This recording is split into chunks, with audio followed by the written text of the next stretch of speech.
Morning friends, स्वागत करता हूँ आपके अपने channel ST computer and robotics lab के अंदर। तो दोस्तों, जैसा कि आपको मैंने अपनी पिछली वीडियोस के अंदर भी बताया था कि मैं आपका दोस्त लेकर आ रहा हूँ एक नया इंस्टीट्यूट, एक नई एकेडमी कंप्यूटर से रिलेटेड, जो कि आपकी कंप्यूटर से रिलेटेड हर एक प्रॉब्लम को सॉल्व करेगी। अगर आपको कंप्यूटर के अंदर कैसी भी कोई भी प्रॉब्लम है, वो हार्डवेयर से रिलेटेड हो या फिर आपकी सॉफ्टवेयर से रिलेटेड हो, उस प्रॉब्लम का सॉल्यूशन लेकर आऊँगा। तो उसके लिए आप अपनी प्रॉब्लम्स को मेंशन कर दीजिएगा कमेंट बॉक्स के अंदर, और आपको उस प्रॉब्लम के लिए एक नई वीडियो मैं यहाँ पे अपलोड करूँगा। तो दोस्तों, कि जैसा कि मैंने आप यहाँ अगर आप साइट पर, गवर्नमेंट साइट पर भी चेक करेंगे तो कुछ हमारी कंप्यूटर की जॉब्स निकली हुई हैं। क्योंकि हम कंप्यूटर किस लिए सीख रहे हैं, हम कोई भी काम हम सीखते हैं किस लिए करते हैं, हम सिर्फ पैसा कमाने के लिए, अपनी जीवन का गुजारा करने के लिए ही सभी काम करते हैं। तो मैं आपको बता दूं दोस्तों कि गवर्नमेंट की कुछ वैकेंसीज निकली हुई है, जो कि 5500 पोस्ट है। ये सारी की सारी गवर्नमेंट है। अगर आप इन सभी जॉब के लिए अप्लाई करते हैं, चाहे वो पीजीटी है, टीजीटी है, पीआरटी है, तो इन सभी के लिए एक नया बैच स्टार्ट करने जा रहे हैं, जिसमें आपको कंप्यूटर के बारे में सारी इन्फॉर्मेशन, आपकी कंप्यूटर की पूरी प्रिपरेशन कराऊंगा मैं, वो भी मात्र सिर्फ 1500 रुपये में, सिर्फ 21 डेज के अंदर। और अगर आपको इससे रिलेटेड डिप्लोमा भी चाहिए तो आप मुझे कमेंट बॉक्स में मेंशन कीजिएगा, आपको हम डिप्लोमा भी प्रोवाइड करेंगे। जो डिप्लोमा है वो आपका आईएसओ सर्टिफाइड होगा। आईएसओ सर्टिफाइड क्या होता है सर दोस्तों, मैं आपको बता दूं, आईएसओ सर्टिफाइड होता है कि आपका जो डिप्लोमा है वो आपका गवर्नमेंट और प्राइवेट दोनों जॉब के अंदर वैलिड है। हम में से बहुत सारे ऐसे स्टूडेंट हैं जो कंप्यूटर करने के बारे में सोच रहे हैं, या फिर कुछ लोग कर रहे हैं, या फिर कुछ लोग कर चुके हैं। तो दोस्तों, तो प्लीज़ आप चेक कर लीजिएगा कि जो आपके पास कंप्यूटर का डिप्लोमा है वो आईएसओ सर्टिफाइड है या नहीं है। या आप मेरी एकेडमी से ही नहीं, किसी भी दूसरी एकेडमी से अगर आप क्या करते हैं, कोई भी कोर्स करते हैं, तो आप ये ज़रूर चेक कर लीजिएगा कि क्या आपका वो डिप्लोमा आईएसओ सर्टिफाइड है, क्या वो आपको जो डिप्लोमा प्रोवाइड कर रहे हैं वो आईएसओ सर्टिफाइड है। तो दोस्तों, इससे पहले कि इसके बारे में मैं आपको ब्रीफली डिस्क्रिप्शन में आपके लिए एक नई वीडियो लेकर आऊँगा, जो आपके टोटल सर्टिफिकेशन के ऊपर होगा, लेकिन उससे पहले मैं आपको अपनी कंप्यूटर की बेसिक क्लास में लेकर चलता हूँ। लेकिन उससे पहले आप कुछ हमारे यहाँ पे नए यूज़र होंगे, तो प्लीज़ वो मेरे चैनल को सब्सक्राइब कर दीजिएगा। और अगर आपको मेरी ये वीडियो थोड़ी सी भी हेल्पफुल लगे तो इसे लाइक ज़रूर करिएगा और शेयर ज़रूर कीजिएगा, ताकि हमारी ये नॉलेज आगे बहुत सारे लोगों का बेनिफिट कर सके। तो आइए दोस्तों, हम अपनी क्लास में चलते हैं।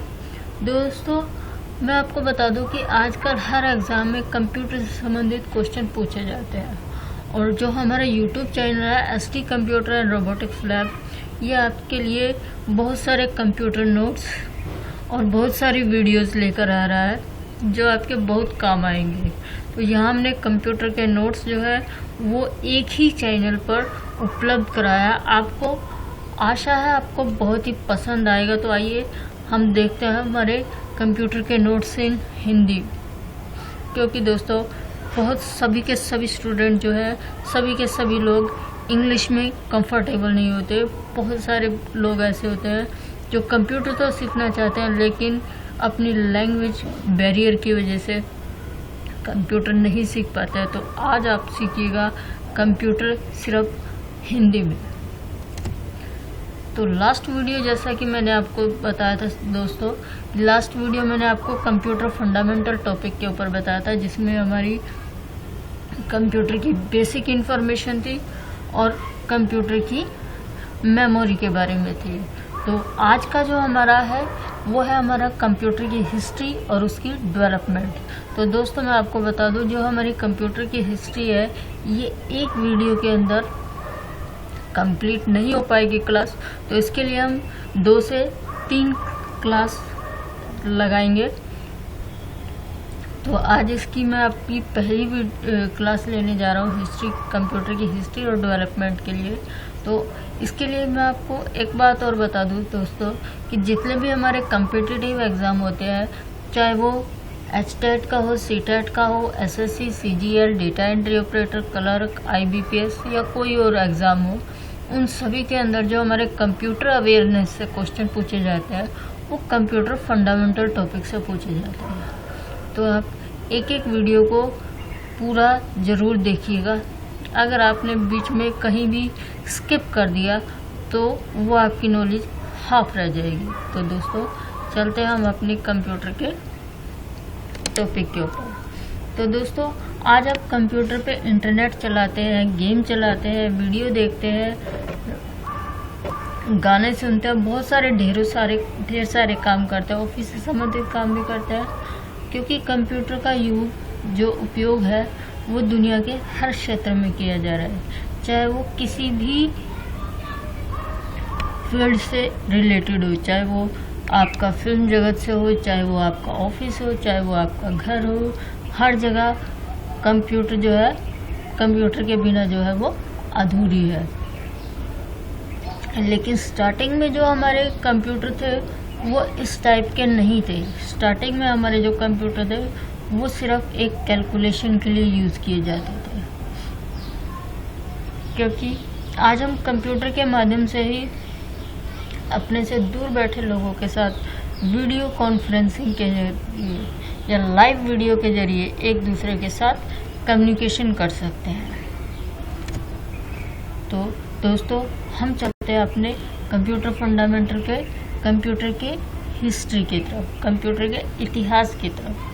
तो मैं आपको बता दूं दोस्तों कि जो इंसान है, जो मानव है, मानव के लिए गणना करना शुरू से ही बहुत ही कठिन रहा है। मनुष्य बिना किसी मशीन की हेल्प के एक लिमिटेशन, एक लिमिट तक ही कैलकुलेशन कर सकता है। अगर उसको लिमिट से ज़्यादा कैलकुलेशन करनी है तो उसे मशीन पर डिपेंड रहना पड़ता है, मशीन पर निर्भर रहना पड़ता है। तो इसी ज़रूरत को पूरा करने के लिए मनुष्य ने कंप्यूटर का निर्माण किया था, यानी सिर्फ कैलकुलेशन करने के लिए, सिर्फ गणना करने के लिए। सबसे पहला जो हमारा कंप्यूटर है वो अबाकस ने बनाया था 3000 साल पहले। माफ़ करना दोस्तों, यहाँ पे कंप्यूटर में टाइपिंग में थोड़ी सी मिस्टेक हो गई है, यहाँ पे ये पूर्व है तो पूर्व कर लीजिएगा। अबाकस का निर्माण, अबाकस ने जो अपने कंप्यूटर का निर्माण है वो 300 साल पहले किया था। ये एक चीन का साइंटिस्ट था जिसने एक आयताकार फ्रेम के अंदर लोहे की कुछ छड़ी लगी हुई थी और उसके अंदर कुछ गोलियां लगी रहती थी, उसके ऊपर नीचे करके उसको कैलकुलेशन की जाती थी, गणना की जाती थी। ये पहला ऐसा कंप्यूटर था जो बिना बिजली के चलने वाला कंप्यूटर था। वास्तव में ये इसे काम करने के लिए लोगों को अपने हाथों पर डिपेंड रहना पड़ता था। इसके बाद एंटिक्वाइथेरिया ने 2000 साल पहले एक खगोलीय कैलकुलेटर को यूज़ किया था। इसका प्रयोग प्राचीन यूनान में सौर और चंद्र ग्रहणों को ट्रैक करने के लिए किया जाता था। एंटिक्वाइथेरिया ने के इस यंत्र से लगभग 2000 साल पुराना है और वैज्ञानिकों को यह यंत्र 1901 में एंटिक्वाइथेरिया द्वीप पर पूरी तरह से नष्ट हो चुके जहाज से, जो बिल्कुल जीर्ण शीर्ण अवस्था में प्राप्त हुआ था, बिल्कुल टूटा हुआ प्राप्त हुआ था, वहाँ से ये जो है डिवाइस उनको प्राप्त हुई थी। इसी कारण से इसका नाम एंटीकाइथेरिया सिस्टम पड़ा था। तभी से वैज्ञानिक इसे डिकोड करने में लगे थे और लंबे अध्ययन के बाद अब इस कंप्यूटर को डिकोड कर लिया गया है। यह मशीन ग्रहों के साथ ही आकाश में सूर्य और चांद की स्थिति को देखने में काम करती है। एंटीकाइथेरिया ने आधुनिक युग का पहला ऐसा ज्ञात एनालॉग कंप्यूटर होने का श्रेय प्राप्त कर लिया। यूनानी ने एंटीकाइथेरिया सिस्टम को खगोलीय और गणितीय आंकड़ों का सही अनुमान लगाने के लिए विकसित किया है। उसके बाद नेक्स्ट हमारा जो कंप्यूटर आया था वो पास्कलाइन ने सन 1642 ईस्वी में जो है कंप्यूटर का निर्माण किया था। अबकस के बाद जो निर्माण हुआ वो पास्कलाइन का था। इस गणित के विशेषज्ञ ने ब्लेज पास्कल ने सन 1642 में बनाया। यह अबकस से अधिक गति से गणना करता था और ये पहला मैकेनिकल कैलकुलेटर था जो मशीन को एडिंग मशीन भी कहा जाता था और ब्लेज पास्कल की इस एडिंग मशीन को पास्कलाइन भी कहते थे। इसके बाद दोस्तों डिफरेंस इंजन सन 1822 के अंदर डिज़ाइन किया गया था। डिफरेंस इंजन जो है वो सर चार्ल्स बेबेज द्वारा बनाया गया ऐसा यंत्र था जो सटीक तरीके से गणनाएं कर सकता था और इसका आविष्कार सन 1822 में किया गया था। इसका प्रोग्राम स्टोरेज के लिए पंच कार्ड का इस्तेमाल किया गया था। यह भाप से चलता था और इसके आधार पर ही कंप्यूटर को जो है वो बनाए जाते थे। इसलिए चार्ल्स बेबेज को कंप्यूटर का जनक भी कहते हैं। तो दोस्तों मैं आपको ये बात बता दूं कि जो कंप्यूटर है वो पहले से हमारे कई साइंटिस्ट ने डिज़ाइन किया था, लेकिन फादर ऑफ कंप्यूटर जो है वो हमारे चार्ल्स बेबेज को बोला जाता था, क्योंकि चार्ल्स बेबेज ने एक प्रिंसिपल दिया था कि हमारा जो कंप्यूटर है वो इस प्रिंसिपल पर काम करता है कि हमारा जो कंप्यूटर है पहले इनपुट लेता है, फिर प्रोसेसिंग करता है और फिर आउटपुट देता है। सिर्फ इसी प्रिंसिपल के बेस पे चार्ल्स बेबेज को फादर ऑफ कंप्यूटर कहते हैं, यानी कंप्यूटर का जनक कहते हैं। उसके बाद जूसे जेड ने सन 1941 के अंदर ये एक महान वैज्ञानिक कोनार्ड जूसे नामक एक अद्भुत यंत्र बनाया था जो कि द्विआधारी अंकगणित की गणनाओं पर यानी बाइनरी अर्थमेटिक को एवं चल बिंदु अंकगणित गणनाओं यानी फ्लोटिंग पॉइंट अर्थमेटिक पर आधारित था। सर्वप्रथम जो हमारा कंप्यूटर था वो इलेक्ट्रॉनिक कंप्यूटर था। इसके बाद सन 1946 में जो हमारा सबसे पहला कंप्यूटर बना था वो एनिक कंप्यूटर था। अमेरिका की एक मिलिट्री रिसर्च रूम ने एनिक मशीन जिसका अर्थ है electronic numerical integrator and computer का निर्माण किया था। इस एनिक दशमलव अंक गणितीय प्रणाली यानी डेसिमल अर्थमेटिक सिस्टम पर कार्य करता था। बाद में एनिक जो है वो सर्वप्रथम कंप्यूटर के रूप में प्रसिद्ध हुई थी, जो कि आगे चलकर आधुनिक कंप्यूटर के रूप में विकसित हुई थी। उसके बाद मैनचेस्टर स्मॉल स्केल ने सन 1948 में एक कंप्यूटर डिज़ाइन किया था जो वैक्यूम ट्यूब के ऊपर डिपेंड करता था। यहीं से हमारे कंप्यूटर जो है वो डेवलपमेंट के प्रोसेस में आ गए थे। उनका जो पहला कंप्यूटर था उसका नाम था SSEM। SSEM एक ऐसा कंप्यूटर था जो कि किसी भी प्रोग्राम को वैक्यूम ट्यूब में सुरक्षित रख सकता था। तो दोस्तों इसके बाद कंप्यूटर की हिस्ट्री के से रिलेटेड मैं और भी वीडियोस लेकर आऊँगा। और भी क्लास हमारी अभी पेंडिंग है, तो उसके लिए मैं अभी थोड़ी सी टाइपिंग उसमें बाकी है, तो वो टाइपिंग जैसे कंप्लीट हो जाती है मैं आपके लिए नई वीडियो लेकर आऊँगा। तो दोस्तों माफ़ी चाहूँगा कि हमारी कंप्यूटर की क्लास के अंदर क्या था कि टाइपिंग, हिंदी की टाइपिंग में थोड़ी सी मिस्टेक हो गई थी, तो इसलिए उसके लिए मैं आपसे माफ़ी चाहूँगा। लेकिन आगे हम कंप्यूटर अपने टाइपिंग जो प्रोग्रामर हमारे बैठे हुए हैं उनसे मैं आप रिक्वेस्ट करूँगा कि प्लीज़ टाइपिंग में थोड़ी सी मिस्टेक को ध्यान में रखें।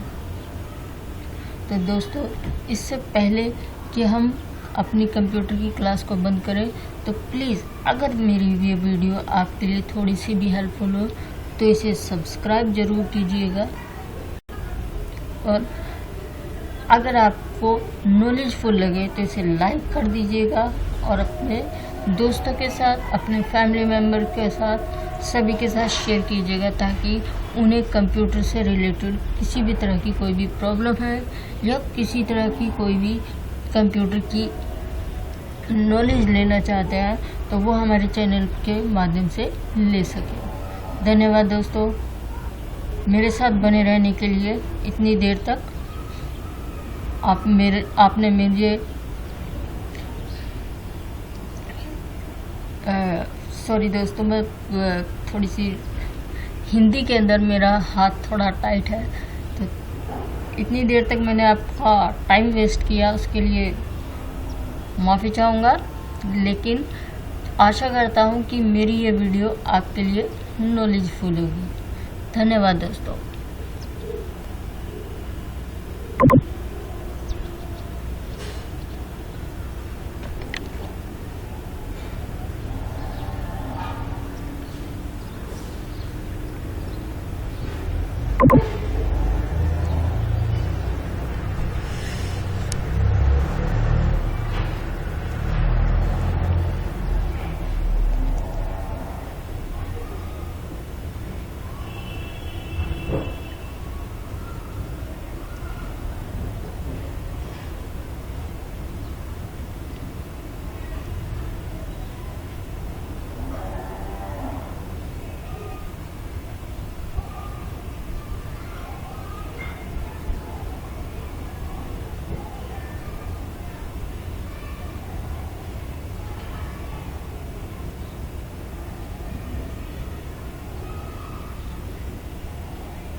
चल रही थी मेरा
चल रहा है।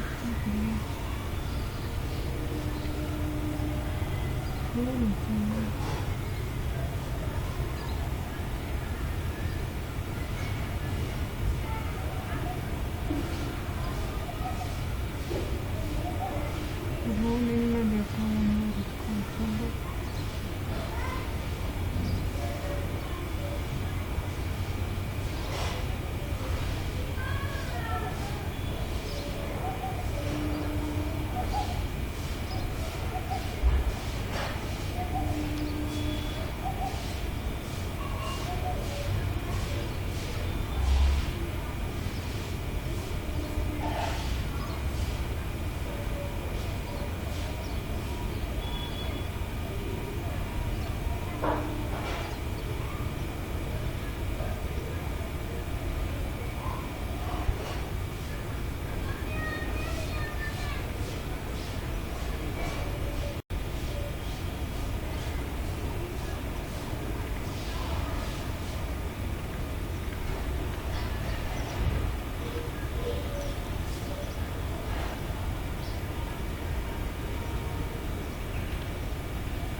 मैंने रिकॉर्डिंग ऑफ